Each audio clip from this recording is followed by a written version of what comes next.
Parmi les outils qu'on voit apparaître de plus en plus dans le monde de l'entreprise, il y en a un qui a une grande presse et qui a été largement déployé sur ces dernières années. C'est un outil qu'on appelle le bilan carbone. Donc, peut-être que je me présente rapidement. Je suis le président d'une société qui s'appelle Mobitip, dont le métier est de créer des outils digitaux et de faire du conseil pour les entreprises, pour les accompagner à s'adapter à la transition vis-à-vis des enjeux énergie-climat.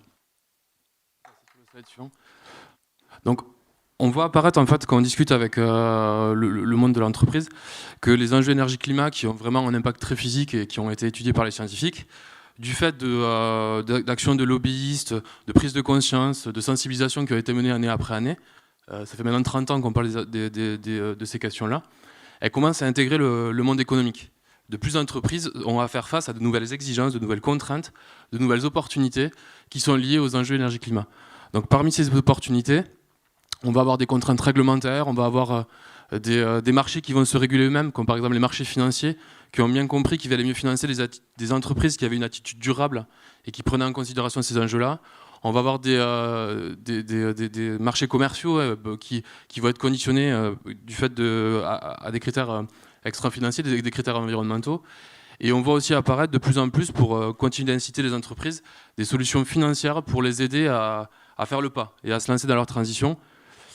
Et toutes ces questions-là, en fait, ce qu'on voit, c'est que les entreprises n'ont pas encore, parce que toutes les PME, ETI n'ont pas les moyens de se payer un expert sur les enjeux énergie-climat, ça reste un angle mort. Elles n'ont pas forcément de connaissances et de process qui leur permettent de bien prendre en considération ça.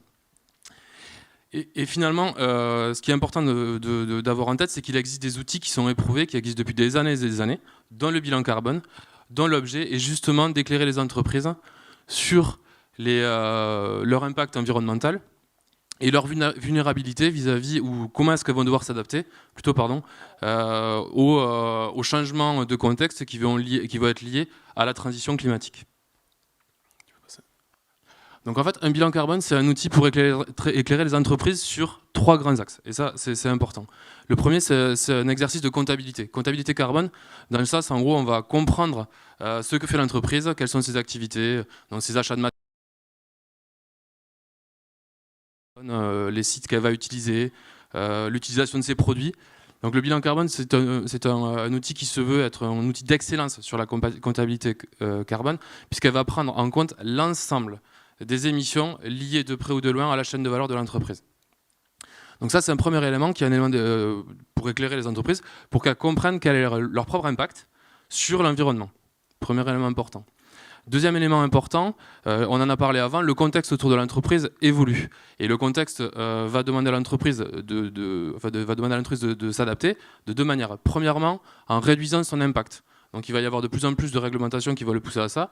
Et l'entreprise doit réfléchir à comment est-ce qu'elle va pouvoir mener des actions pour réussir à rendre son service avec un impact moins important sur l'environnement. Deuxième élément très important.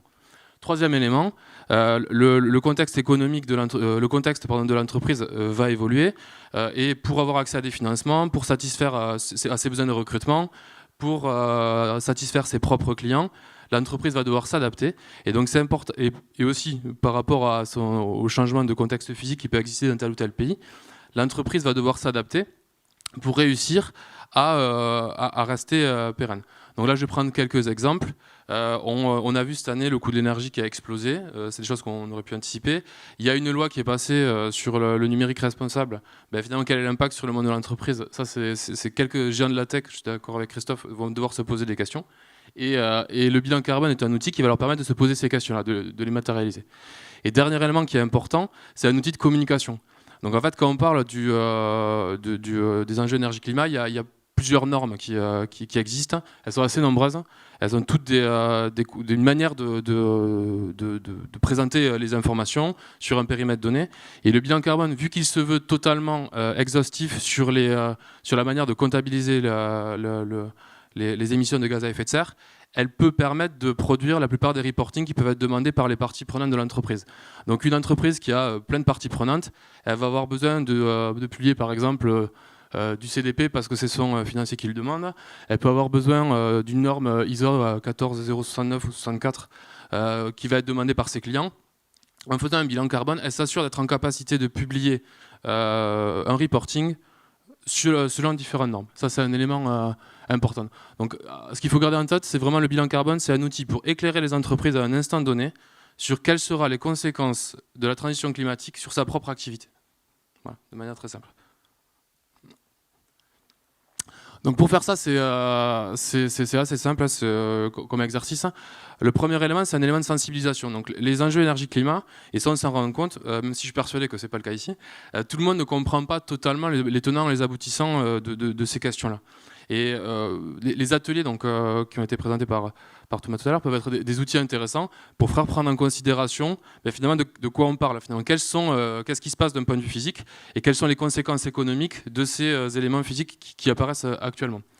Deuxième élément important, ça va être de compter. Donc pour compter, en fait, il y a des méthodologies la méthodologie indique quel est le périmètre organisationnel à prendre en compte, quels sont les types d'activités qui vont être générateurs d'émissions de gaz à effet de serre, et comment est-ce qu'on comptabilise chacune de ces activités pour les traduire en quantité de CO2 équivalent émis dans l'atmosphère. Donc ça, c'est la méthodologie qui le permet. À nouveau, là, ça va apporter un éclaircissement au niveau de l'entreprise, parce que là, grâce à ça, on comprend pourquoi est-ce qu'on émet, et finalement, si on doit agir, où est-ce qu'il faut agir en priorité. Élément très important. Il y a une étape intermédiaire, j'ai cumulé 2 le 3, qui va être le calcul. Le dernier élément de ce projet-là, qui est un élément important, il y a différents risques qui ont été théorisés par différents cabinets.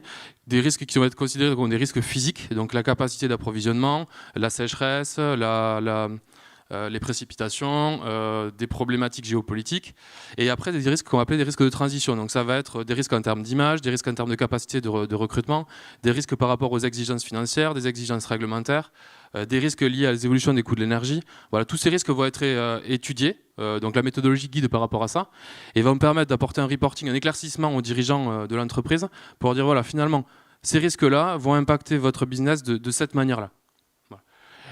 Et grâce à ça, en fait, il y a différents scénarios qui vont être proposés à l'entreprise pour dire voilà comment est-ce que vous pouvez vous adapter. Donc quelles sont les actions que vous pouvez mener pour réduire vos émissions et quelles sont les préconisations qu'on va avoir pour vous adapter, pour garder une certaine performance business dans un contexte de la transition climatique. Vas-y, on peut passer au slide suivant, pardon. Oh, super. Donc pour vous lancer, en fait, il faut avoir en tête qu'il y a quand même une structure associative qui peut vous aider. Donc la PCC et l'ABC, donc si vous voulez vous lancer dans un bilan carbone, vont vous permettre de trouver le partenaire adéquat. Donc ils vont garantir, notamment l'association bilan carbone va garantir va lister l'ensemble des consultants qui ont été formés pour mener à bien un bilan carbone. Elle va apporter un guide méthodologique. Et donc il y a un travail qui est en cours, puisque finalement le bilan carbone, historiquement, c'est un fichier Excel. Et il y a différentes entreprises qui sont lancées dans l'idée d'apporter des solutions un peu plus, de profiter du digital pour apporter des solutions techniques un peu plus, qui amènent un peu plus d'efficacité dans ce processus-là, pour permettre à ce qu'il devienne plus récurrent. Et l'ABC a pris en considération ça, puisque depuis quelques mois maintenant, elle est en train de lancer un processus de certification des outils pour mener à bien un bilan carbone. Et enfin aussi, il faut avoir en tête qu'un bilan carbone, c'est un exercice qui peut rencontrer un frein en termes de coûts. Et l'ADEME et BPI France, notamment, ont des mécanismes de financement qui peuvent permettre de financer ces projets-là, notamment pour les PME ETI. Donc il faut vraiment les consulter au moment de se lancer un projet. Par contre, attention, il faut les consulter avant de lancer le projet, sinon c'est pas possible. Donc voilà, en synthèse, si je dois résumer ce qu'il faut garder en tête par rapport au bilan carbone, c'est que le contexte de l'entreprise évolue et prend de plus en plus en compte de nouvelles exigences qui proviennent des enjeux énergie-climat. Il existe des outils qui sont très largement éprouvés, qui vous permettent de prendre en considération ces enjeux et d'éclairer l'entreprise pour prendre en considération ces enjeux dans leurs décisions. Et le bilan carbone est souvent une des premières étapes dans la prise en considération de ces enjeux dans le monde de l'entreprise, parce que c'est un premier éclaircissement qui après va très bien s'intégrer avec des systèmes qu'on va appeler de management des émissions de gaz à effet de serre. Donc Anne va vous en présenter un peu plus tard, qui est le système ACT qui a été proposé par l'ADEME. Je vous remercie. Est-ce que vous avez des questions ?